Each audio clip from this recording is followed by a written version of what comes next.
Our MC wakes up in the body of an absolute loser of a noble Liam, and upon realizing that he is now in a kid's body, he freaks out. His father scolds him for making such a scene, but he's in a good mood today, so he just tells Liam to sit down and try to not be a disappointment.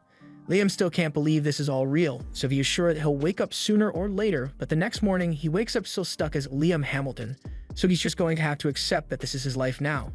A little while later, his personal maid comes into his room to help him get dressed, so Liam asks her a few questions and finds out that he's the fifth son of Count, and that party yesterday was to celebrate the birth of his new baby sister.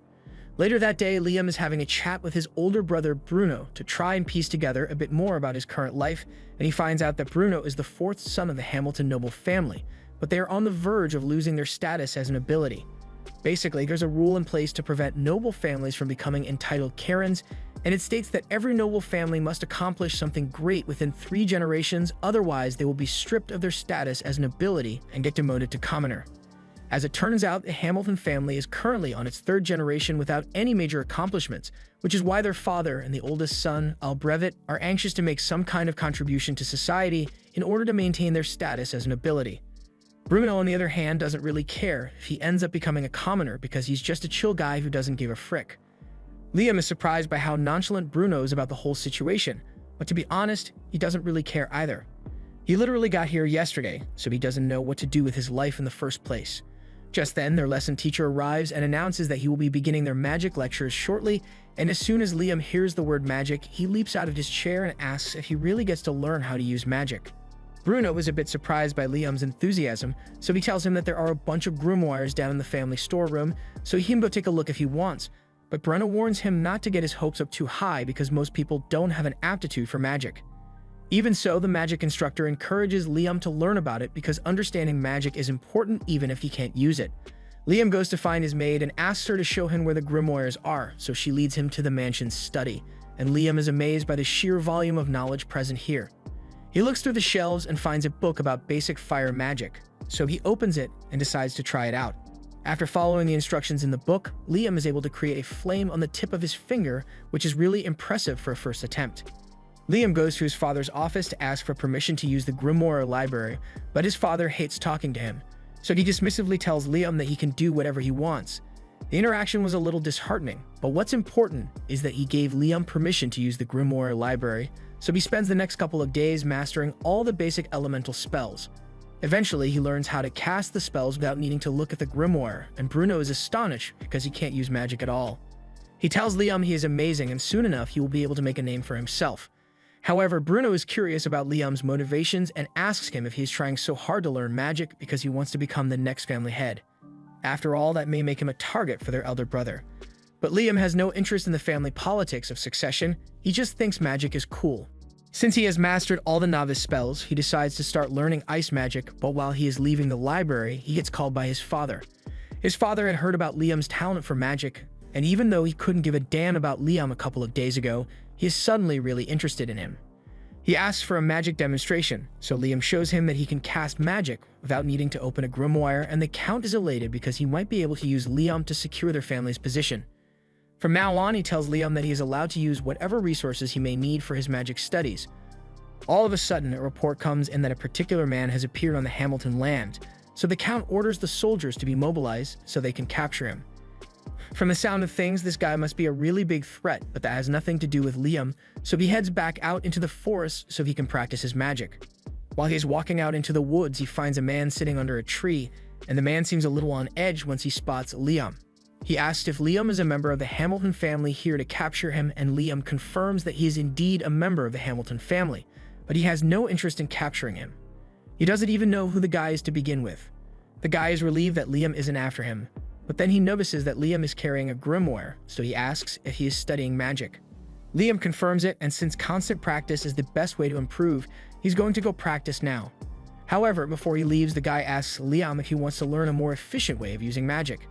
This gets Liam's attention, so he asks the man what he is talking about, and the man shows him a technique that allows him to use 5 different types of magic at once. Liam is extremely impressed, so the guy asks if he wants to get a quick magic lesson, and Liam says he would love to. The guy is honestly surprised that Liam is being so polite since nobles are known to be quite the arrogant bunch, but Liam is different, mostly because he just reincarnated here recently. Well, anyway, in Liam's first lesson, the man asks him to try drawing 2 diagrams on the ground at the same time. Liam does as he is told, and he turns out to be pretty good at it, so the next step shouldn't be hard for him to master. He now tells Liam to try using 2 different spells at the same time, so Liam attempts it with a flame cutter on his right hand and a fireball on his left. After visualizing the spells, Liam is able to simultaneously cast them on his first try, and the man is truly amazed because it is extremely rare for one to be able to use this technique, let alone on their first attempt. He encourages Liam to keep going and tells him to try using 3 spells at once instead of 2, so Liam gives it a try, and it seems to be working at first, but then his magic suddenly fizzles out, so Liam gets disappointed.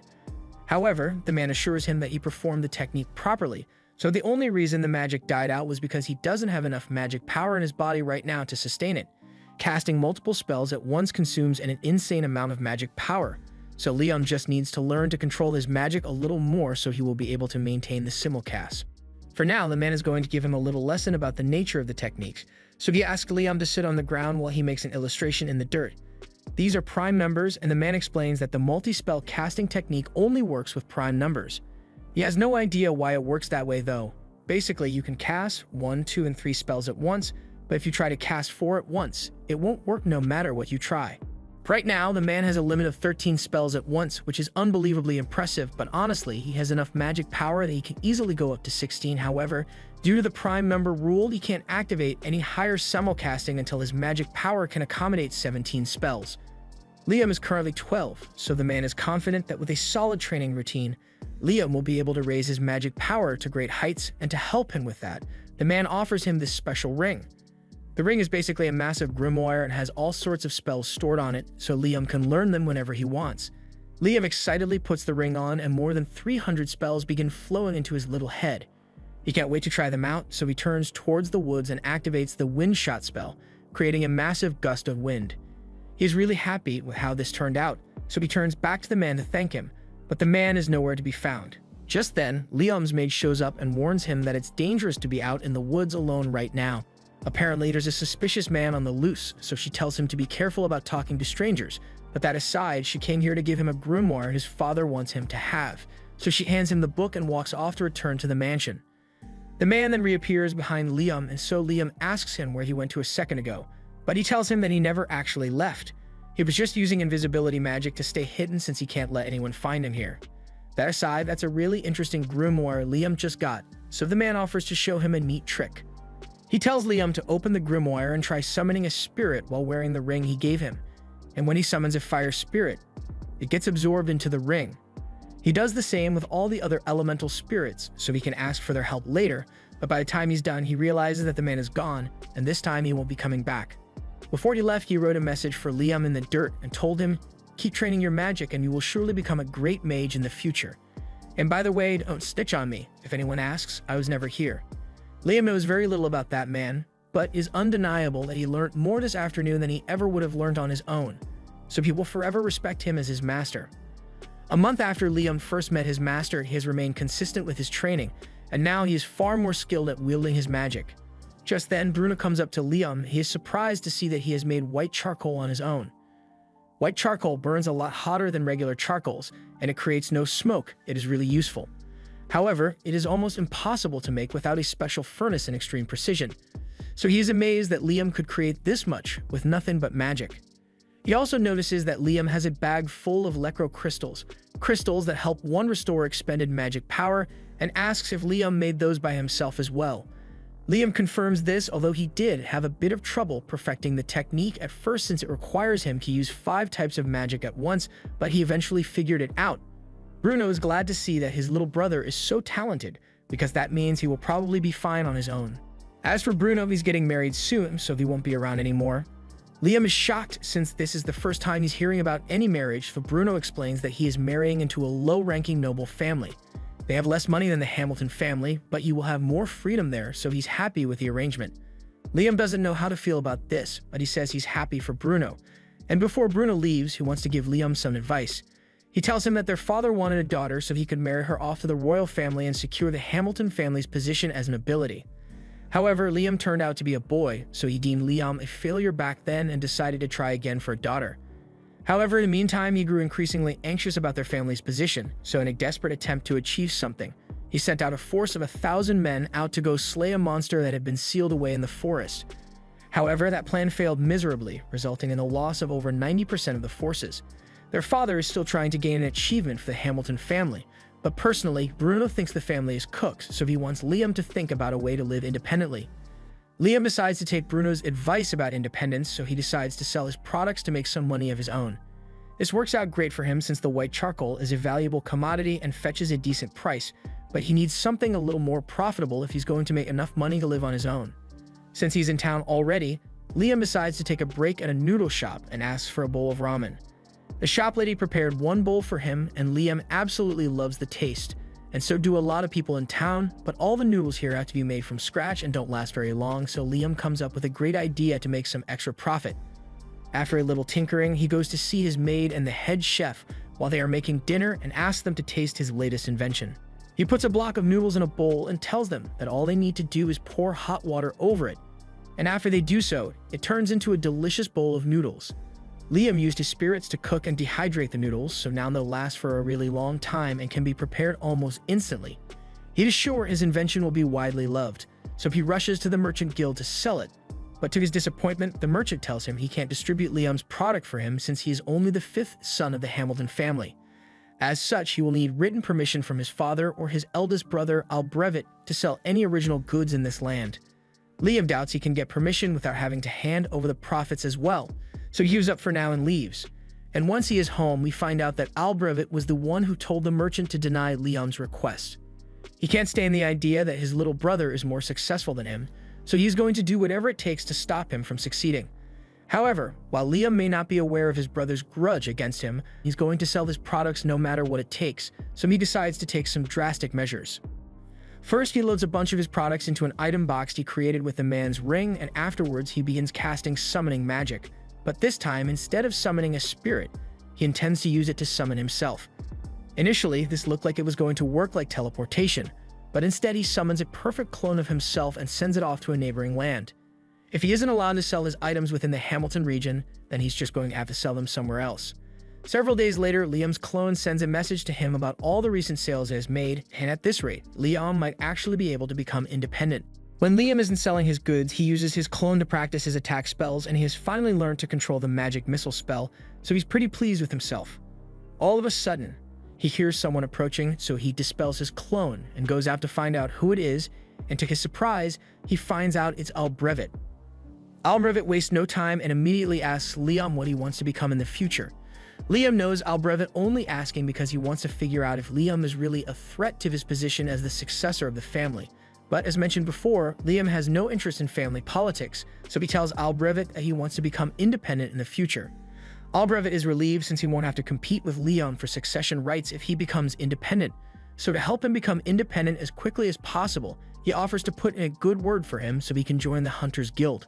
Later that day, Liam heads to the Hunters Guild, and as soon as he enters, all eyes are on him because the Hunters don't think a kid like Liam is qualified to be here.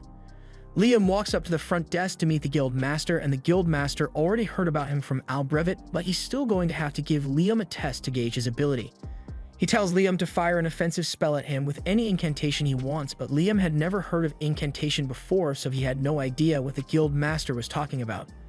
The guild master had been expecting Liam to be slightly stronger than average since Albrevet recommended him, but after Liam fires his spell, the guild master has a near-death experience. Luckily, Liam had the sense to not aim directly at him, so after calming himself down, he grants Liam B-rank status. Now that Liam has an official ranking, he heads out to complete his first mission, but before he leaves, he is approached by a girl. She introduces herself as Asuna Akwej, and she was really impressed by what Liam is capable of, so she asks if he wants to team up with her. Liam was planning to go out solo, but he doesn't mind having a partner with him, so he agrees to team up with Asuna, and she's overjoyed to hear that. She then grabs his hand and leads him away so they can get to work, but Liam is confused since neither of them has actually been given a mission yet. Asuna explains to him that missions are only handed out to parties that are A rank or higher.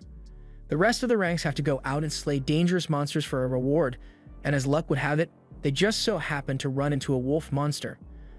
Unfortunately, it turns out to be an entire pack of wolves, so Asuna isn't sure they'll be able to handle this many. Liam, on the other hand, thinks this should be an easy victory with the two of them, so he asks Asuna to finish the wolves off once he has incapacitated them. He then summons a couple of earth spirits and uses them as bait to get the attention of the wolves, and once the wolves bite down, Liam has the gnomes expand to lock their jaws in place. And now that they can no longer move, Asuna is free to cut them down one by one. All in all, there were 42 wolves killed, and when they present the carcasses to the guild master, he is so impressed by their skill that he tells them he has a special mission for them. There's apparently an important person coming to this town in a few days, so he wants Liam and Asuna to take out an armored caterpillar that has been blocking the path. There'll be a disaster if an important person coming were to get hurt while visiting their town, so Liam is taking this very seriously. They find the caterpillar fairly easily, but no matter what they try, they can't seem to kill it. All Asuna's strikes and all Liam's magic just bounces off its tucked shell, and if this keeps up, then they'll never be able to take this thing down. While taking a break, Asuna jokes that the only thing that could get through that caterpillar's armor would be a meteor, but there's no way they can get a meteor to strike right here. However, Asuna's comment gave Liam an amazing idea, so he asks her to draw the caterpillar's attention while he gets ready.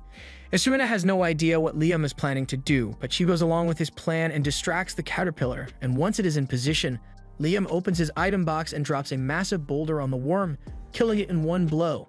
The method was so effective, in fact, that they managed to kill a second caterpillar. Liam was worried there might be more caterpillars around, so he used his search spell after killing the first one, and sure enough, he found a second lurking nearby, so he killed it too. The guild master is so impressed with Asuna and Liam's performance that he offers to give them 5 times the original reward, and a couple days later, when the important person is set to arrive, Liam, Asuna, and a lot of the townspeople wait outside to see who it is. Liam's father and Albrevit are there as well to greet their guest, but for some reason, the man seems to have taken an interest in Liam. A lot of stuff happens and James ends up calling a meeting with Liam, but Liam has no idea why. The man introduces himself as James Stanley, and he wants to get straight to the point, so he asks Liam how he got Raymond's ring. He thinks Liam must have stolen it, but Liam gets up and yells that he would never do such a thing to his master.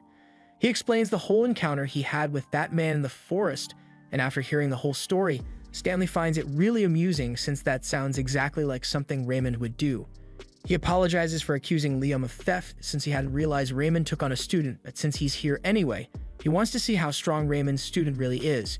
He tells his assistant, Simon, to go stand over in the corner and asks Liam to fire his most powerful spell at Simon. Liam agrees to the test, so he gets into position and prepares to cast his magic missiles, but for an extra boost, he decides to use an incantation. He recently learned that incantation amplifies the magic power used in casting a spell, and for the best effect, the words used in the incantation must have some significance to the caster, so Liam starts reciting the names of his favorite idols. The incantation evidently works because Liam's spell casting is boosted from the usual 7 to 11 at once, and poor Simon over here can't handle it, so the attack breaks through his shield and he gets hit. James is impressed with Liam's capacity for high-volume magic, so he offers him a reward and says he will be granted the status of a knight. Becoming a knight means Liam is now independent, so Albrevit will probably stop watching him from now on since he's no longer a threat to his succession. Anyway, James knows Raymond really well, so he knows that Raymond loves playing practical jokes and asks if anything like that has happened to him recently. And now that he mentions it, when Liam was training to master his item box, he ended up using it to drain out the lake in the forest. But when he did this, he found a letter left there by Raymond. It was addressed to Liam and said that Raymond had wanted to give Liam 100 kilograms of gold as a graduation gift, but it all sank to the bottom of the lake, so instead he decided to turn the gold into gold dust and mix it into the river. Liam thinks it was just a waste of all that gold to dump it all in that river, but from what James knows about Raymond, there's probably more to it than just a practical joke, so it might be worth looking a little deeper into it. Liam takes James' advice and decides to head back to the lake to suck up all the water again, but this time he gets the bright idea to use his item box to separate the gold dust from the water, and when he does this, it activates a hidden door. Inside, Liam finds a note from Raymond, and it says Liam can have this maximum level grimoire as his real graduation gift since he figured out the riddle. Raymond himself was never able to master it, but Liam might get some use out of it. Liam takes a look at the grimoire and finds an interesting spell called Another World in there, and after several hours of trial and error, Liam finally manages to get the spell to work. The Another World spell creates a separate dimension which Liam has full control over, so he can open a gateway anywhere, and no one can enter without his permission. Liam is overjoyed by all the amazing things he could do with this spell, so as soon as he has the chance, he goes out hunting with Asuna again. They are up against a massive frog this time, so Liam first tries using his fire spirits to attack it, but that wasn't enough to kill the frog. In retaliation, the frog begins charging up its ultimate attack, so just before they get hit, Liam pulls Asuna into his pocket dimension. Thanks to this, both of them remain safe from the frog's electrocution, and once the frog finally runs out of energy, they finish it off. A little while later, they return to the guild with the frog's magic stone, and the guild master can hardly believe that they managed to pull it off. That quest was A rank, so he at least expected them to struggle a little, but it looks like it was barely a challenge for Liam. Asuna gets upset at the guild master because he keeps referring to Liam alone even though she fought alongside him. The guild master apologizes, but since Liam kind of did everything, he forgot Asuna was even a member of the team. He can see that Asuna is upset that she's so much weaker than Liam, so he does the responsible thing and suggests that Liam make Asuna his slave. Neither of them thinks it's a good idea, since as a slave, Asuna would be forced to obey any commands Liam gives, but then the guild master mentions the fact that as Liam's familiar, Asuna would automatically grow stronger in proportion to Liam's strength. And as soon as she hears that, she's on board with becoming Liam's slave. Sure, she won't be able to refuse if Liam ends up making pervy requests, but Asuna trusts that he wouldn't do that. And even if he did, she wouldn't mind. They end up creating the contract, and once it's done, Asuna immediately disappears. Everyone is shocked, but then she reappears behind Liam and explains that she just moved really fast. After the contract was established, Asuna heard a voice in her head that told her a unique skill has been acquired. Speedster. Liam thinks this is incredibly interesting, so interesting in fact that he wants to try it out again, but making familiar contracts forces obedience, so it would be hard to find someone who is willing to lose their freedom in exchange for a skill. Fortunately, Asuna knows someone who'd be perfect for it. They go to see Asuna's friend, Jody, and explain the whole situation to her. Jody's got nothing better to do right now, so she agrees to become Liam's familiar, and after the contract is formed, everyone asks her if she unlocked a unique skill as well, but rather than tell them what it is, Jody walks out of the guild and returns with 2 sandwiches. She then gives one of the sandwiches to a guy with a broken hand, and the second he eats it, his arm recovers. Jody explains that her unique skill allows her to heal people with the food she makes. Several days later, Liam is meeting with James again, and he informs Liam that Princess Scarlet is coming to visit him. Liam doesn't understand why the princess would come all the way here for someone like him, but James reminds Liam that he completed an A-rank quest and can cast up to 11 spells at once, plus he can grant people unique skills by becoming their master. The princess is particularly interested in seeing Liam demonstrate the abilities of his slaves, but Liam firmly refuses to do such a thing. James can't believe Liam truly wishes to turn down a request from the queen herself, but even though Jody and Asuna are Liam's familiars, they are still his friends, so he will not turn them into a circus act for someone's amusement. James can see that Liam isn't willing to budge on his refusal, so he tells him he can leave. And once Liam is gone, it is revealed that the maid that had been serving them during the conversation was really the princess. James apologizes to the princess for Liam's refusal, but she actually found it quite interesting that Liam is willing to go against royalty to protect his friends, but she wants to see if he will do the same when talking to her face-to-face. The next day, Liam is summoned to meet Princess Scarlet, and this time she's not in disguise, so Liam will have to be careful about how he responds to her. Liam enters her palace and kneels before her, but Scarlet wants to get down to business, so she calls for a seat to be brought for Liam and mentions that she had heard about him defeating an armored caterpillar and a giant frog.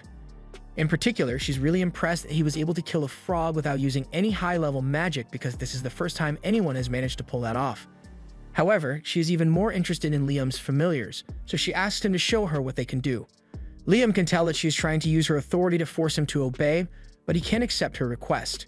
Scarlet asks him if he really intends to refuse a direct request from a noble, but regardless of what the consequences may be, Liam remains firm on his answer and absolutely refuses to turn his friends into a circus act.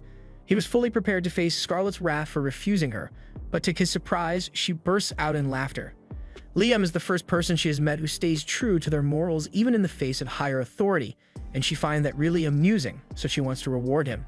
She declares that from this moment on, Liam will be given the title of Baron.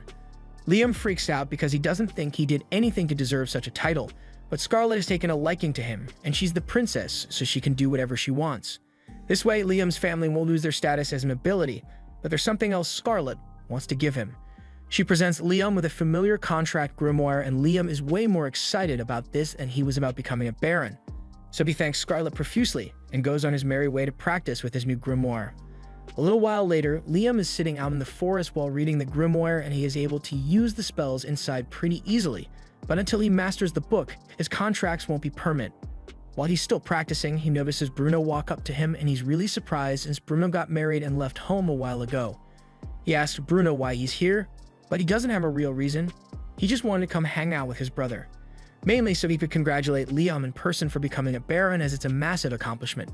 He tells Liam that he basically outranks their father now, but Liam doesn't understand what he means since their father is a count and Liam is only a baron. Bruno explains that while barons are lower ranked than other counts, this country separates nobles into different categories. Basically, those who accomplish something and earn their titles on their own, and those who inherited their title. So of course, those who earn their titles are seen as more impressive. Liam had no idea that was how it worked, but even if he now outranks his father, he doesn't really care since he just wants to learn magic. As he is walking through the halls, he comes across Albrevet, so he greets him. But Albrevet rudely ignores him, so Liam is left wondering why he is so mad. Meanwhile, Albrevet is absolutely furious that his stupid little brother is somehow overshadowing him. While he's walking, he overhears a couple of maids talking about how much Liam has been accomplishing lately, and he takes great offense to this. So he yells at them and says if they think Liam is so amazing, then maybe they should quit and go work for him instead. The maids realize Albrevet is jealous of Liam, so they quickly apologize for offending him. But Albrevet isn't done yet, so he asks the maids if they think Liam is better than him. The answer is pretty clear since one of them is a magic prodigy who earned himself a title at the age of 12, while the other is an entitled brat who hasn't a single noteworthy thing in his life. However, the maids would like to keep their jobs, so they don't say this and instead tell Albrevet that he is better than Liam. Albrevet then walks away in a huff, and he is determined to prove that he really is better than Liam, so he swears that he will accomplish something as well. The next day, Liam meets with Asuna and Jody in town, and the three of them seem to have become quite popular. Mostly because of how pretty Jody and Asuna are, and consequently, every guy in the crowd is staring daggers at Liam out of jealousy. Moving on, Liam wants the three of them to officially form a party, but he doesn't want to force them to do something they don't want to do, so he asks if they are okay with it. Neither Asuna nor Jody have any reason to object to Liam's idea, so they agree to form a party with him, and later that day, they all head out into the forest on a mission. Jody uses her bow and arrow to strike a wolf in the neck, and while it's weakened, Asuna runs in and finishes it off with her sword. Liam compliments Asuna because she has become a lot faster since she became his familiar. And speaking of improvements, Jody notices that she no longer has old lady vision thanks to the contract making her a kid again. Liam asks if it's always a good thing to have better vision, and as far as Jody is concerned, she would ever say no to having better eyesight, especially since she's an archer. Since that's the case, Liam raises his hand and casts an enhancement spell on Jody's eyes, allowing her to see way farther than she could before. Asuna asks Liam about what he just did, so he explains that he just used a basic enhancement spell to give Jody better vision. Asuna thinks that sounds really cool, so she asks Liam to cast an enhancement spell on her as well, but Liam doesn't think that's such a good idea. He could probably enhance Asuna's combat power, but they would be risky since there's a high chance she would break her bones under the stress of her new strength. But something like boosted vision has no real drawbacks. With her 20/20 vision, Jody can practically snipe anything that is within range of her bow, and it's all thanks to Liam, so she's really grateful.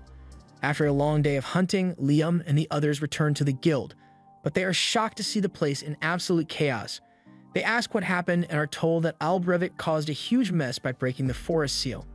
Liam immediately realizes that Albrevet must have attempted to defeat the monster sealed in the forest out of twisted jealousy, and Liam believes this is partially his fault, so he runs out to the forest to assess the situation. He and the others soon arrive on the scene, and it is much worse than anything they could have imagined. Dozens of soldiers are badly wounded and many more are already dead, so Liam is absolutely horrified. He then spots Albrevet lying on the ground injured and runs over to check on him, but as soon as Albrevet sees him, he gets up in a frenzy and starts yelling that he hasn't failed yet. Just then, the guildmaster takes a stick and whacks Albrevet over the head with it because the situation is already crazy enough as it is, so he doesn't need a crazy, insecure noble running around. Once Albrevet is taken away, the guildmaster approaches Liam and tells him he's glad he came. Asuna asks him about what's going on, so he explains that the dragon fiend Raiden used to be sealed inside these woods thanks to the hard work of Liam's great-grandfather, but Albrevet undid that seal in a failed attempt to kill Raiden, so it's now on the loose. They know how to reseal the beast, and the guildmaster has already gathered all the necessary people to do it, but there's something preventing them from sealing Raiden away again, and that's Raiden's children. The little Radons are actually the ones responsible for all the damage that was done here, and if this much carnage can be caused by the little ones, then imagine what the real Raiden can do. Luckily, since Raiden has been sealed away for so long, it'll take about a week for him to regain his strength and attack. So if they can manage to reseal Raiden before then, they can avert a disaster. Liam plans to help as much as possible, so he races over to Raiden's location and finds him being guarded by the 3 little Radons. The little Radons aren't that big, so Asuna decides to try her luck and runs in for an attack, but as she does so, one of the little Radons shoots a fireball at her, and although she manages to dodge it, the tree behind her gets completely vaporized. Liam then tries using his magic missiles to attack, but the Radons use their fireballs to counter, so Liam doesn't know what to do anymore. His strongest attack spell did not affect them, but he still has one more trick he could try, so he orders Asuna to take Jody and run. The Radons all charge at Liam, but before they could get to him, he opens his Anotherworld gate and lets them fall in, so they are all trapped inside now. The Guildmaster can't believe that Liam was able to defeat all 3 of the little Radons on their own, and neither can Liam since that was a really close call. Now that the little Radons can't interfere anymore, the Guildmaster calls for everyone to begin sealing Raiden away again. While that's going on, Asuna and Jody return to Liam's side and he's relieved that they are alright. They ask him about the spell he used to defeat the little Radons, so Liam explains that it's a spell that creates a separate dimension. He trapped the little Radons in there, but there's no risk of them escaping since at his current level of mastery, whenever he closes the gate, everything inside the dimension disappears. Just then, Liam hears a voice in his head, and in the next second, he is pulled into the mind of Raiden. Raiden refers to Liam as a human with an immense soul, and asks him who he is, but Liam doesn't understand the question since as far as he knows, he's just a regular human. Liam may say that, but Raiden isn't convinced since he can clearly see that Liam's body and soul do not match. Liam realizes that Raiden might be referring to the fact that he reincarnated into the body of Liam Hamilton, so he wonders if Raiden might know the reason behind it, but unfortunately, Raiden has no idea. However, what he does know is that Liam's life is bound to be an interesting one, so he offers to make a deal with him. He wants to accompany Liam through his life, and he promises that he will not bring any harm to Liam or those around him if he agrees. In fact, he offers to help Liam build on top of the skills he already possesses, and Liam doesn't sense any animosity coming from Raiden, so he ends up agreeing to the deal. All of a sudden, Raiden's body dematerializes and is absorbed into Liam's soul, leaving a dragon mark on his hand. Liam can feel the power of Raiden flowing through his body, so he decides to do a little test run and fires his magic missile into the sky. To his surprise, he is now able to control and fire 17 spells at the same time. And it must be thanks to the power boost Raiden granted him, but using Raiden's power seems to have some negative side effects since everyone around Liam begins to suffer headaches from being exposed to such dense mana. Liam notices everyone struggling and realizes his mana is the cause, so he suppresses it and apologizes for acting so thoughtlessly. As his way of showing his sincerity, he offers the Guildmaster 10 kilograms worth of gold dust and tells him to use it to pay for the treatment of those who were badly injured in this fight. Later that night, Liam has a meeting with his father, and his father is really grateful for what Liam did since it prevented a great disaster from being caused by Albrecht's short-sightedness. He also heard that James is still in town, so word of Liam's great accomplishment should reach the royal capital soon enough. That night, Liam goes to bed, but by the time he wakes up the next morning, he realizes that 2 new spells just spawned in his head. He rushes outside so he can test out the spells. With several hours of practice, he is finally able to use one of them and summons a little Raiden. With a little more practice, Liam will be able to make the little Raiden useful for combat, but as of now, it's pretty much just a cute pet. While Liam is playing with the little Raiden, Princess Scarlet happens to walk up behind him, and she recognizes the magic Liam just used as holy magic. She already knew Liam was impressive, but to think he would be capable of using holy magic at such a young age. Anyway, that's not why Scarlet is here today. She is here to give Liam his reward for defeating the Dragon Fiend. She personally wanted to grant him a higher title of nobility, but the other nobles were really opposed to the idea of a landless child being promoted so frequently, so instead, she decides to give him the Order of the Phoenix, 3rd class. While she's here, she also wants to hear about how Liam managed to defeat the dragon, since depending on the details, she may have to declare him as their country's hero. However, the princess is completely horrified upon learning that Liam absorbed the Dragon Fiend. She thinks this means she was totally wrong about him, but then again, she did just see him use holy magic, so maybe not. In any case, she tells Liam to keep that detail secret no matter what, and the next day, Liam receives a chest filled with 3,000 gold coins as hush money. He doesn't understand why the princess wants him to stay quiet so badly, but he's just going to have to go along with it. However, even though he already got his hush money from the princess, James grew suspicious and called for a meeting to ask Liam what happened. Liam tries to deny anything special happened, But for the princess to pay him so much hush money, it must have been a massive secret. So he interrogates Liam a little and eventually he ends up cracking and reveals that he can use holy magic. He demonstrates one of the spells that he can use and informs James that this spell allows him to get rid of all negative status effects, including petrification and poison. He believes this is incredible, but its power is to be expected since holy magic is considered an act of God. He asks Liam if he knows anything about the War of the Three Dragons, and Liam doesn't, so he begins explaining the story to him. Long ago, there was a battle between three great dragons that lasted until only one stood victorious. It is said that the dragon's victory was largely due to its use of holy magic, and after that, the dragon supposedly joined a human, and its magic was used to found this kingdom. When James says join, the first thing that pops into Liam's head is that the dragon and the human got married and had children, but that's not the case. James points out that Liam is a prime example of what it looks like to join a dragon, and now that he thinks about it, Raiden did enter his body, so the two of them are technically joined. James tells Liam that he's basically recreating the legend of this nation's founding, but as amazing as that is, there are more pressing matters to discuss. The Hamilton family's noble status came from the achievement of their grandfathers sealing away a dragon fiend. But it turns out that Raiden was not a dragon fiend in the first place, but rather the nation's founding dragon, so Liam's family wrongfully sealed this nation's founder. If this information gets out, the Hamilton family's status as nobility would almost certainly be dissolved, and Liam doesn't want that since he knows how desperate his father and Albrevet are to maintain their status. But there's something that James is even more concerned about since there's a chance that Raiden is angry about being sealed away, so he may be plotting his revenge against their nation. However, Liam has a little chat with Raiden in his head, and Raiden says he has no intention of retaliating against the humans, so all he is interested in is watching Liam develop. James says this is terrific news, and it wouldn't be a stretch to say that Liam is the savior of the kingdom for being able to grab the attention of Raiden. A little while later, Liam arrives at the guild, but before he could enter, the girls drag him away. Liam has no idea what's going on, so when they get a good distance away from the guild, he asks them what's going on. They explain that the guild was filled to the brim with people who were trying to join his party after hearing that Liam defeated a dragon fiend, and they all kept begging Asuna and Jody to convince him. The two of them wrote a list of all prospective applicants, and honestly, none of these adventurers are particularly impressive, but Liam is the party leader, so the decision is up to him. After that, Liam decides to head back to his house to read through the list, but as soon as he walks through the door, one of the maids says she has something to show him.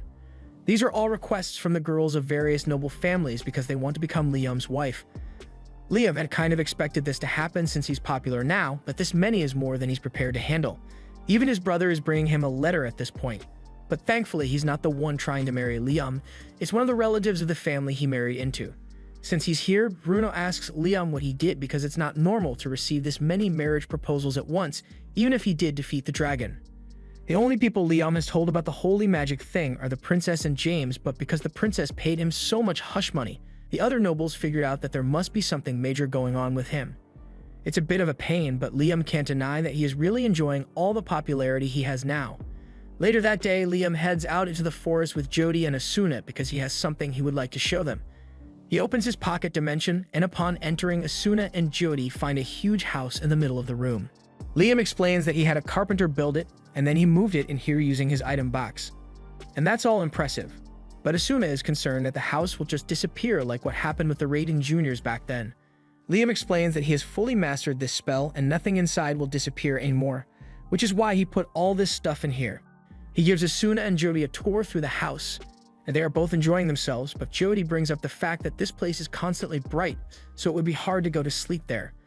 Liam comes up with an idea and decides to summon a shade spirit to darken the area. And while it does work, it works a little too well, because the entire place is pitch black now.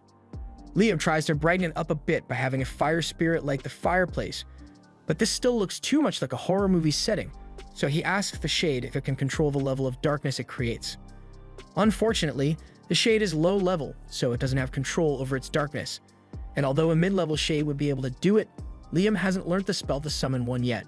Asuna thinks it's a real shame that the low-level shade can't just become a mid-level one, but that's when Liam remembers that his familiar contracts level people up, so he forms a contract with the shade, and it indeed levels up. The shade thanks Liam for forming a contract with it, and since it is now mid-level, it limits the level of darkness in the area to make it look like nighttime. He then tells Liam that he can call on him anytime, but Liam isn't sure he'll be able to summon the shade anymore since he doesn't know how to use mid-level spirit magic. However, the Shade points out that Liam is wearing a magic storage ring, so he should be able to use it to absorb and summon him whenever he wants. Liam hadn't thought of that, so he tried it, and the ring really does absorb the mid-level Shade. He then does the same thing with all of his other spirits and levels them up before storing them in his ring, so Liam now basically has a mid-level summoning grimoire of his own. The next day, Liam heads out into the forest at Raiden's request, and once he gets to the designated spot, Raiden asks him to summon one of the Raiden Juniors. Liam summons it, and the Raiden Juniors create an opening in a barrier that reveals dozens of pixies that have been hidden in the forest. As soon as the pixies realize that Liam is a human, they all start flying away so they don't get hurt. Liam tries to calm them down by explaining that he isn't their enemy. He tells them that Raiden is the one who told him to come here, and after hearing Raiden's name, the fairies seem to trust him a little more.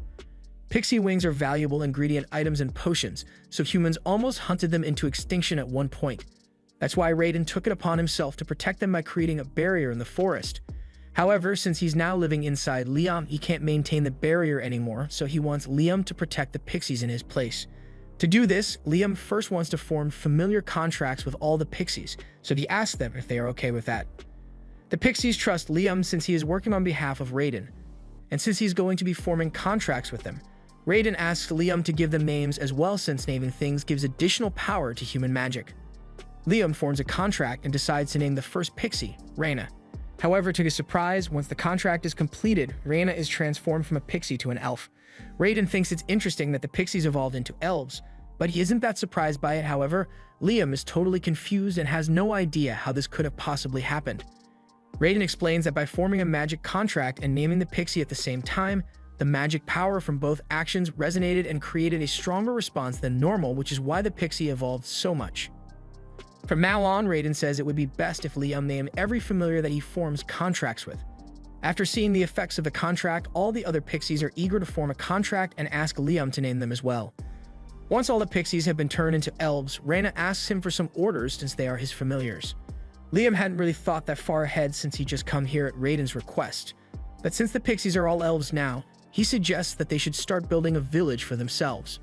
He also appoints Reina as the leader of the village since she was the first pixie he evolved, and she's the only one whose name he remembers right now. Once that has been settled, the elves get to work planning their village, and Liam is completely exhausted since he used way too much magic power when forming all those contracts. Just then, he senses a lot of magic power coming from deeper in the forest, so he goes to check it out and finds this golden fruit hanging off a tree. He can sense a lot of mana coming off it, so he asks Reina about it, and she tells him that it is a fruit that pixies make. They would collect mana floating through the air and condense it into one place, so it's basically mana honey. Liam asks her if he can eat it, and Reina has no objections, so he cuts the fruit down and takes a bite. And when he does, not only is his magic power restored, but his overall magic capacity is increased as well, so he can now cast 19 spells without a chant. The next day, Liam comes back to the village to check on how things are going, and Reina comes out to greet him, but she has some bad news. Even though he told them to build a village for themselves, they don't actually know how to build houses, so this is the best they could do. Liam figured something like this might happen, so he's prepared to teach them how to build homes for themselves. However, his lesson is interrupted when they hear one of the elves scream for help. Bandits happen to make their way into the forest, and as soon as they spotted an elf, they decided to kidnap and sell her off for money. Liam obviously isn't going to let that happen, so he demands that the bandits release Susie at once, but bandits are bandits, so they don't listen and instead try to attack him. Liam summons a clone and uses it to launch a simultaneous attack on the bandits and knock them out. While he may have saved Susie, he now realizes that this forest is far too dangerous for a group of elves to live, so he intends to move them somewhere else. He wants to put them in his pocket dimension for now, but he's not sure they'll all fit since the space isn't that big. However, when he takes a look inside, he realizes that it's gotten a lot bigger since the last time he saw it. It's probably because of that pixie honey that he ate yesterday, and thus works out great for him, so he tells all the pixies to get inside so he can take them to a safe place. A little while later, Liam has returned to his land and opens his pocket dimension for the elves to come out, and they are shocked to realize that they are in an entirely different area now. Liam tells them that he brought them to his land so they won't have to worry about being attacked anymore, and while the elves are grateful, they are even more amazed that Liam was able to transport all of them here with a single spell. They all bow down to ask Liam to become their king, and if he agrees to rule them, they swear to do whatever he asks. Liam feels the need to protect them, so he agrees to become their ruler, but he asks them not to call him a king because he doesn't want to have to deal with the politics of that. Anyway, since he's their leader, he has to find land for them to live on. 4 days pass and Liam is still trying to get a place for the elves to live, which is why he has been practicing the new magic Reborn gave him non-stop. And when he finally figures it out, he tells everyone to line up. He then proceeds to teleport them all about 100 kilometers from where they were before to a place called the Sealed Islands. Reborn is the one who sealed this land, but he has permitted them to use it as much as they like. This would have been a 4-day trip if they traveled normally, but with the teleportation magic he learned from Reborn, he can instantly travel to any location he has been to before. He tells the elves that they can live here from now on, but he's still going to need someone to build houses for them. For now, he's leaving the Reborn Juniors in charge of protecting the elves until he gets back, so he teleports back home. There he is visited by the princess, and she wanted to ask him if Reborn ever mentioned a place called the Promised Lands. Liam never heard of the Promised Lands, but Reborn did permit him to use a place called the Sealed Lands, so the princess asks Liam if he can take her there. Liam says he's fine with it, but in exchange, he needs something from her as well. He asks her to bring one of the court engineers because there's a project he needs to complete. However, he doesn't intend to take the actual engineer, so he makes a clone of Golek and teleports the clone, as well as the princess with him to the Sealed Lands. Upon arrival, the princess is certain that this must be the Promised Lands, so she recounts the legend that says that humanity's salvation lies in the Promised Lands, and this ring is said to be the key. The ring has been in the royal family for generations, but it begins reacting to Liam, and as he touches it, a huge chunk of the land begins to float at his command, so the princess bows down to him and asks Liam to form a nation here for the sake of humanity. Liam really doesn't want to do it, but the princess pledges her loyalty and all her resources to help make it happen, so he has no choice. Under the instructions of the Golek clone, the elves have been making steady progress on their village, and while they are doing that, Liam works on taking down all the monsters that roam this land with his magic. After he finally takes down a giant turtle, Liam notices Princess Scarlet standing behind him. Scarlet apologizes for staring, but she was just so mesmerized by her master's outstanding magic power. Liam still isn't comfortable with this whole master-servant relationship Scarlet wants, so he tells her she doesn't have to serve him after all. Her status as second princess of the kingdom far outranks Liam. However, Scarlet is doing this because she wants to. Her family has dragon blood flowing through their veins, which is why the women in her family are usually married off to build ties with other nations. That's why she would much rather serve under the dragon god, Reborn, than remain the princess of the kingdom. After seeing how devoted Scarlet really is, Reborn takes a liking to her and tells her to walk 1 kilometer to the north because there's something there that she might like. She and Liam follow Reborn's directions, and in the middle of the forest, they find the entrance to some ancient ruins. They head inside, and there they discover this metal dragon sitting in the middle of the room. As they approach, the dragon wakes up, and it looks like it's about to attack, so Liam asks Reborn what's going on. Reborn explains that this thing is one of the guards he created, and it's definitely going to attack them, but if Liam can take out one of the ancient letters on his forehead, it'll become an obedient pet. That seems easy enough, so Liam teleports up to the dragon's forehead, and with a holy lance, he manages to pierce one of the letters, deactivating the dragon's defense mode. The dragon then reacts to the dragon blood flowing through Scarlet's body and decides to listen to her, so Scarlet happily accepts the dragon guard, but when Liam says he wants to return to the surface, Scarlet says she is going to wait here for a while since she doesn't want to leave her dragon alone until it is fully recovered from the wound Liam's attack caused. Liam still can't get used to the idea of having someone as important as Scarlet serve him, but Reborn suggests that Liam just needs to become someone equally as important. That way, it wouldn't be awkward anymore, but it's definitely easier said than done. Just then, Liam notices a disturbance coming from the direction of the village the elves are building, so he teleports over to see what's going on, and to his horror, he finds the village in complete ruin. The elves tell them that this was caused by some wolfmen that attacked all of a sudden, and speaking of wolfmen, they show back up and begin demanding that the intruders leave this holy land immediately. Liam can tell that the wolfmen have mistaken them for intruders, so he tries explaining that they were given permission to stay here, but before he could say anything, the wolfman proceeds to attack him, so Liam is forced to teleport out of the way and defend himself with a little magic.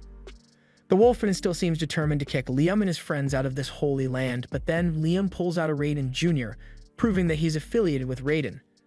The wolfman now realizes his mistake and sincerely apologizes for destroying the village, but the elves say it's fine since the wolves were just doing their duty since they serve Reborn. The girls suggest that the wolfman should become Liam's familiars as well. The leader of the wolfmen thinks it's a good idea, so they agree to become Liam's familiar, and Liam has no reason to refuse, so he creates a contract with the leader, naming her Chris. The next day, Liam returns to the village to see how things are going, and with the addition of Chris and all the other wolfmen, progress on the village has been going a lot quicker. As soon as Chris sees Liam, she jumps up to give him a hug, And when he asks how the construction has been going, Chris points in that direction and says they are still rebuilding one of the homes they destroyed yesterday. Once again, she sincerely apologizes for acting so rashly yesterday, but Liam says it's fine as long as the Wolfman can help repair the homes. Although things would definitely go a lot faster if Liam could just use magic to repair the homes instead, but there's no spell for that in the ring. Raiden tells him he can just create a repair spell for himself if it doesn't already exist.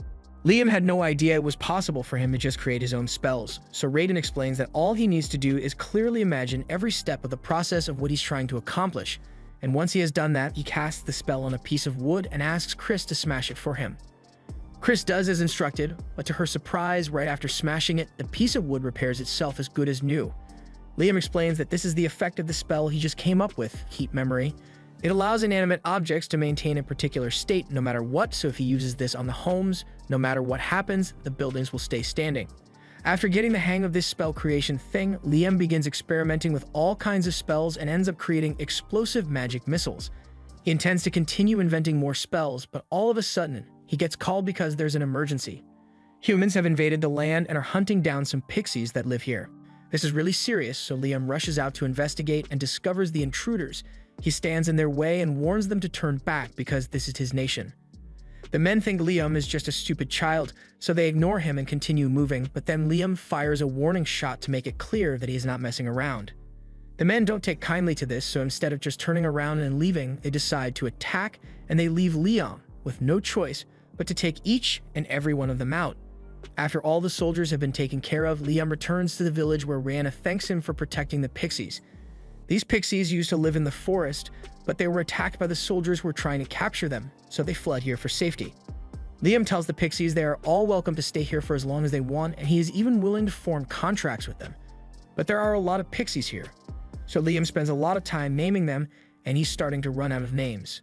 The next day, Liam calls a meeting with the girls in his pocket dimension and shows them the helmet to ask if they know anything about it. Scarlet recognizes the crest on the helmet as that of Palta, and like the kingdoms of Jumil and Quistor, Palta is a kingdom that borders the Promised Land. That can only mean that the men who attacked yesterday were likely Palta scouts, and if that serves as any indication, then scouts from Jumil and Quistor will eventually start showing up as well. The three nations were once separated by the valley, but now that Raiden's illusion barrier is no longer in place, they must be trying to claim the land for themselves. Scarlet thinks that the only way to permanently stop anyone from taking over the Promised Lands is for Liam to form a nation here, and Liam agrees, so Scarlet begins listing the things he will need to form a nation. He needs land, people, and power, and Liam clearly already has land. As for people, as Liam's popularity spreads, people will naturally flock to his side, so he doesn't have to worry about that.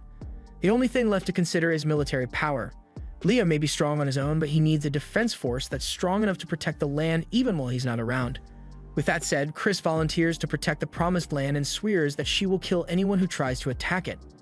Liam doesn't like how violent her statement was, but Wolfmen are well suited for combat, so he decides to entrust security to her after all. Scarlet tells Liam that all he needs to do is continue building his village while demonstrating his power by driving off enemy invaders, and sooner or later, the surrounding nations will realize that it would be far more beneficial to form an alliance with him. Everyone agrees on this plan of action, but by the next day, things had progressed far quicker than Liam thought it would. He is met by a man named Leonardo, and he introduces himself as a noble from the Jumil kingdom, sent here by the king of Jumil to meet with Liam. He explains that the kingdom of Jumil does not want to fight with him, so he is here in hopes of forming an alliance with him. And if Liam agrees, the king of Jumil is willing to offer Liam Princess Scarlet's hand in marriage. Liam is a little suspicious since he hasn't done anything to warrant such an offer yet. By now, from Scarlet's previous actions, Jumil must have realized that these lands have something to do with the dragon god, so it's possible that they are trying to get on his good side because of that. However, he still isn't sure what to do about it, so he creates a telepathy spell on the spot and starts talking to Scarlet to ask if she thinks it is a good idea to accept their offer. Scarlet tells him he should accept, since if the two of them got married, then it would at least buy them half a year of time to expand their nation. Liam takes her advice and tells Leonardo that he would be honored to marry Princess Scarlet. However, he wants to postpone marriage for a year so he can fully develop his nation into something worthy of the royal family. Leonardo says he understands and leaves to relay Liam's statement to the king, and now that that's been taken care of, Liam decides to visit Princess Scarlet's mansion over in the royal capital. But it's a really long journey to get there, so he had Scarlet escort his clone back, and once the clone arrived, it teleported the real Liam here. Now that Liam has been to Scarlet's mansion, he can come back whenever he wants, and since this is his first time in the royal capital, he wishes he could go sightseeing. But since he is now the ruler of another nation, Liam needs to keep a low profile while he's here. Scarlet invites him inside to have some tea, but before Liam gets inside, he feels some of Raiden's energy radiating from this place, so he asks Scarlet if there's anything inside that could possibly be traced back to Raiden. As a matter of fact, there is something that fits that description, so Scarlet leads Liam to her mansion's cathedral, where a statue of Raiden has been preserved. This statue has been passed down through Scarlet's maternal family for generations, but Raiden had no idea this thing was still around since he had forgotten about it millennia ago. He tells Liam to go up to it and cast an all-clear spell, and when Liam does so, the statue begins to glow before being transferred onto Scarlet's body. Scarlet looks at herself and realizes she is now coated in strong-looking armor, and for some reason, she can feel immense power flowing through her body, so she attempts to cast one of Liam's spells and launches a holy lance. She manages to complete the spell, but it leaves her completely exhausted since she had to deplete all her mana to do it. Even so, the fact that she actually managed to cast the spell is amazing since she never could have done that before. Raiden explains that the armor Scarlet was just wearing was made to enhance the ability of those who wear it, and additionally grants them the ability to use some of Raiden's holy spells. Although Scarlet's body doesn't seem to be strong enough to handle the armor's full capabilities just yet. After all, this one is the golden armor, the strongest of all the armor sets that Raiden created. Scarlet could probably handle some of the lower rank armors, but they were all lost in battle, so there's no chance of getting one for Scarlet. Liam doesn't think that will be a problem since if Raiden created the armor to begin with, then all Liam needs to do is recreate it so Scarlet's body can handle its power. Raiden finds Liam's enthusiasm amusing, so he agrees to help him recreate the armor and tells him the first thing he will need is some high mithril. Liam asks Scarlet if she will be able to get some high mithril for the armor, and that shouldn't be a problem for her, so Liam gets to work right away. After a bit of hard work, Liam has finally created some armor that's suited to Scarlet, so he gives it to her and lets her try it out. First, she needs to form a contract with it, so Liam tells her to spill some of her blood on the statue, and after Scarlet does so, her body is once again covered in magic armor. Only this time she is able to cast Raiden's spells without collapsing. Raiden is impressed that Liam was able to replicate his armor so easily, and since they are on the topic, Raiden tells him about the most powerful set of armor he ever made, the Ruined Guardian. This is the armor set he used during the War of Gods eons ago, and he encourages Liam to try it because he thinks he could handle it. Liam and Scarlet teleport back to the village, and Liam pours a drop of blood on the Guardian Raiden before forming a contract with it. The Guardian Raiden then turns into armor and Liam equips it, allowing him to fire 37 magic spells at once. However, a feat of this magnitude is pushing the limit of what Liam is capable of, so he collapses to the ground due to mana exhaustion. Scarlet runs over to check on him, but Liam says he is fine. Raiden is incredibly impressed that Liam managed to survive because so far, only 3 people have made it out alive after putting on that armor, and Liam is the first one to actually manage to cast a spell. So if Liam truly masters the armor, he would have the power to rule the world. Liam uses some mana crystals to recover from his exhaustion, and as useful as the Guardian armor may be, he's going to put a hold on training with it for now and puts it in his item box. He then teleports Scarlet back to the capital and teleports himself to the village so he can check on things. From what he can see, everything seems to be going well, but all of a sudden, Reina comes up to him with some important news. Apparently, a group of trolls have been spotted living near the village, and while that normally wouldn't be an issue, trolls are usually either really nice or really violent, and the ones nearby are the violent kind. They don't really pose a threat to the village, but since the emissaries from the other kingdoms will keep showing up, it would be best if Liam convinces them to join his village so no fights break out between the trolls and humans. Liam heads to the location of the trolls to see if he can come to an agreement with them, and upon arriving, he is confronted by a group of trolls. The leader of the trolls asks Liam what he is doing here, so Liam tries to explain that he is building a nation here and was hoping to recruit the trolls to join him. The troll doesn't trust humans, so he doesn't want anything to do with Liam and tells him to get out of here. But before Liam could even respond, the troll begins trying to squish him. Liam does his best to dodge because he doesn't want to have to hurt the troll, but any one of those attacks could be lethal if Liam gets hit, so he needs to be really careful. Unfortunately, while he was dodging, Liam accidentally falls into a hole in the ground and gets himself trapped.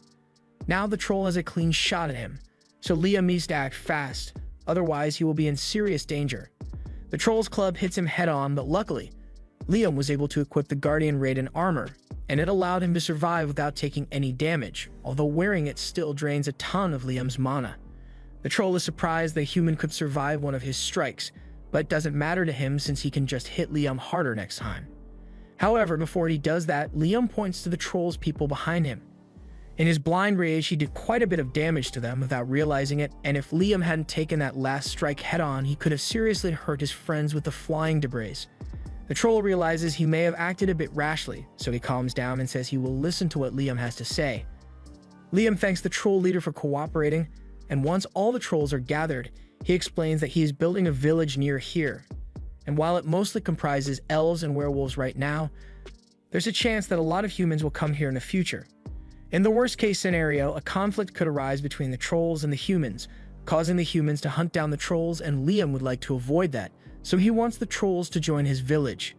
The troll leader understands what Liam is saying, but he wants to see Liam's village in person before he makes any decisions.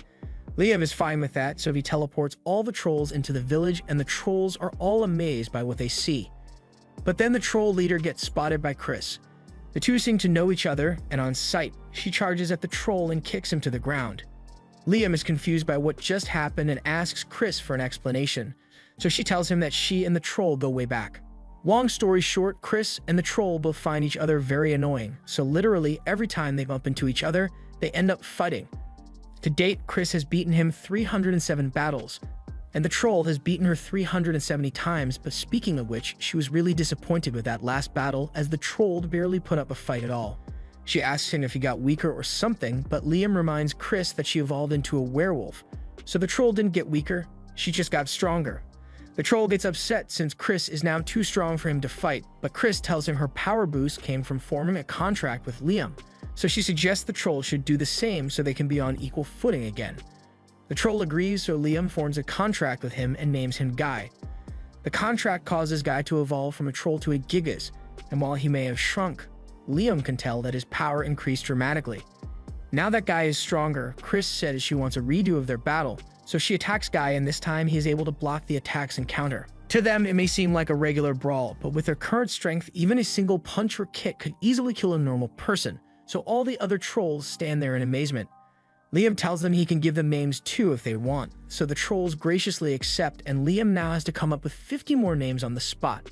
Once all the trolls have formed a contract with Liam, he asks them to do a small favor for him, so they head back to the canyon and begin collecting huge rocks for him.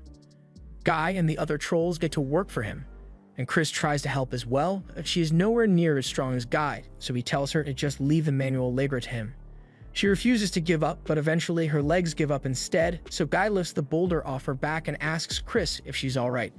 Chris is fine, but her pride isn't, so she runs off in embarrassment. After all the rocks have been gathered, Liam thanks Guy and the others for helping him, but Guy doesn't understand what he plans to use all these rocks for.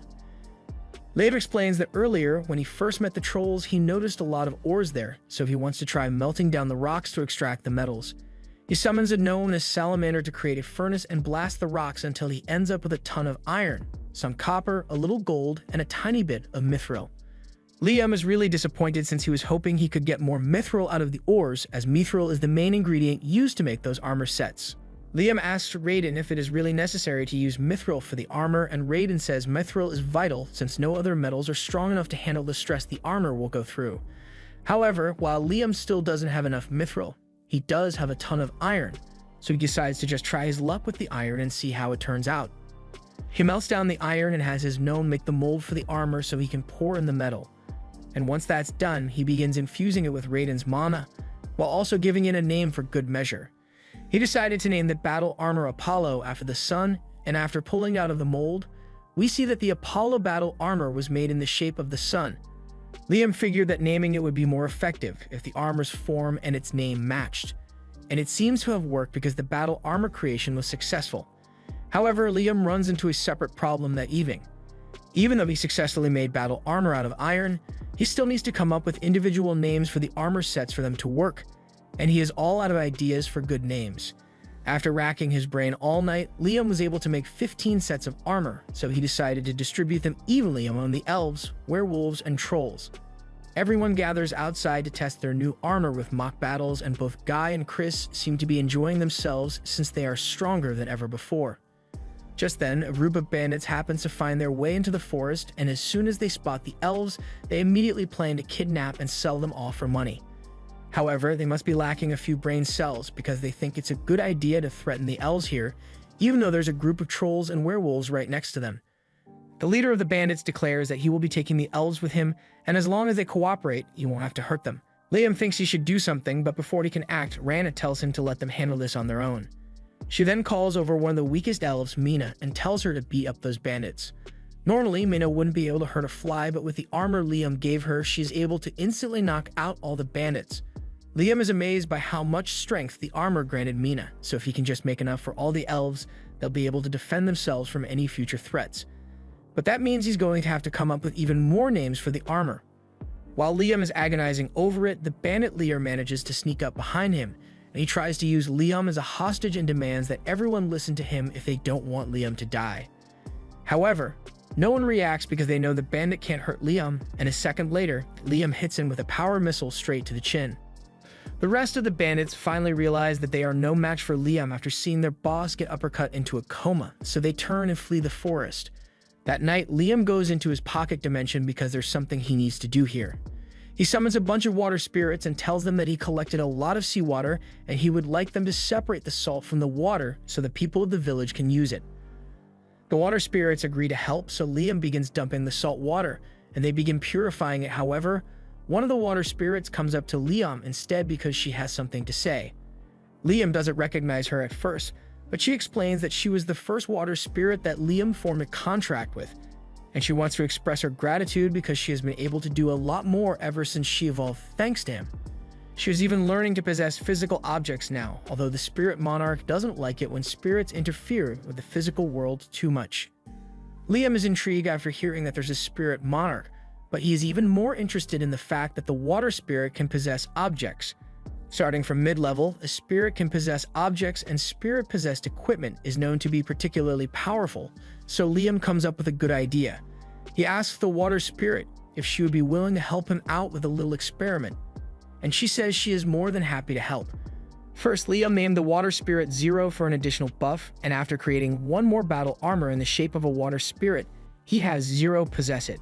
He successfully created possessed battle armor, so he does the same thing with the fire or of spirits and gives all 3 armor sets to Reyna, Chris, and Guy. This drastically increases their power once more, and they are all eager to use their strength to serve Liam. But while Liam is only doing this to make sure he can protect his nation, he has already amassed enough military power to take over all the surrounding nations if he chooses to. And he has no plans of slowing down anytime soon because the pursuit of magic is all that matters to Liam. This was the end of episode 6. Subscribe to not miss the next part.